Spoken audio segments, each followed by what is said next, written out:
for everyone to take. There's enough for everyone to take 2 pieces, but you can't eat them until the end. And there's a reason why, and I'll explain that around later. So just kind of pass it around and see it get to everybody. Kindness is something that the deaf can hear and the blind can see. Mark Twain. One kind act can make a difference. And I'm here to tell you what you can get out of it, the effects it has on other people, and ultimately, how you can put it into action. This matters considerably with the amount of hatred growing in the U.S. Consider how Pacer from the National Institute of Bullying Prevention Center states that 1 in 3 persons, mainly students, report to being bullied. And they estimate that around 60% of students don't even report the bullying. Or also consider how the Depression and Bipolar Support Association tells of over 14 million Americans affected by depression each year. I'm no stranger, and I'm sure you aren't either, to the amount of sad media going around, and also how people are treated in a negative way. And I am very interested in giving people the passion to implement such an action in their daily lives.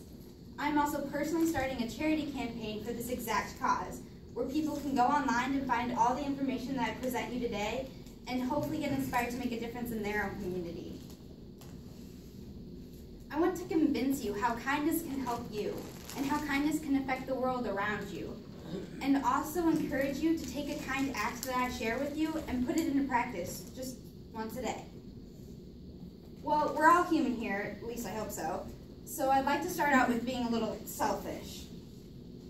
Being kind just kind of makes you feel good. And that's actually referred to as a helper's high. It has a term. In the Huffington Post, in an article by Dr. David R. Hamilton, he tells about how being kind releases dopamine. As Griffin told us, it gives you sort of a natural high. So maybe I am a drug addict after all. Also, in that same post, Jacob also referred to releasing oxytocin when you get a massage. Well, not saying you shouldn't get a massage, but being kind does the same thing. It releases oxytocin in your blood, which also reduces 2 major components that contribute to heart disease and aging. So you could live forever-ish, or at least outlive someone you don't like. Another thing is that we often feel like we're just one person. What can we do? I really couldn't do anything. But being kind and seeing the difference that makes in that person's life or that person's day often reconfirms our belief that we can make change. Now that we've covered what's in it for us, let's turn to what being kind should really be about. That is how the kindness affects other people. Being kind creates sort of a ripple or domino effect. Now, logically, this makes sense. Someone does something kind for you, and in turn, you're more inclined to do something kind for someone else. But it goes further than that. You don't actually have to be directly related to the act of kindness.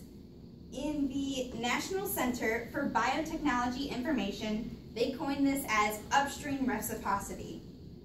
Now, basically what that means is that one kind act can go from one kind person to a few generous people, to a more caring community, to a bigger, compassionate country.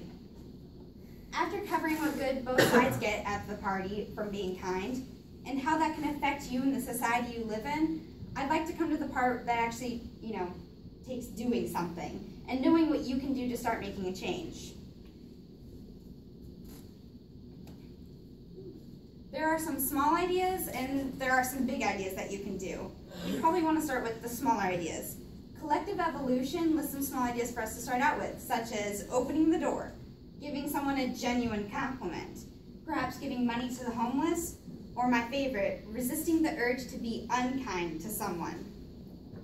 Other ideas include picking up that litter you saw 2 minutes ago on the ground, or actually taking the time to listen to someone and make that conversation about them instead of yourself. You could also drive an elderly person to the store, or write positive cards and stick them in random mailboxes, or make a meal for a family in need. There are also big ideas. The Portland Press Herald tells of a 30-year-old man who has a family on his own, but saw a sign in a car window of a person who was asking for a kidney donor, and he jumped at the chance. He gave his kidney to a random stranger because, as he says, I want my children to know that if somebody needs help, you do whatever you can to help them. So looking back, I want you to consider the benefits that being kind has to yourself. And I also want you to consider how kindness can affect the larger realm you live in, and also the options I presented you with that can aid you in making a difference today. As I started out with, each of you have 2 candies. It's yours to do with what you want. You could eat both of them and just have a little extra snack for the day. Or you could take one of them and give it to someone else who maybe is having a bad day or really likes candy. And you can start giving and finding out how kindness can make a difference in the world with one kind thing a day. Thank you.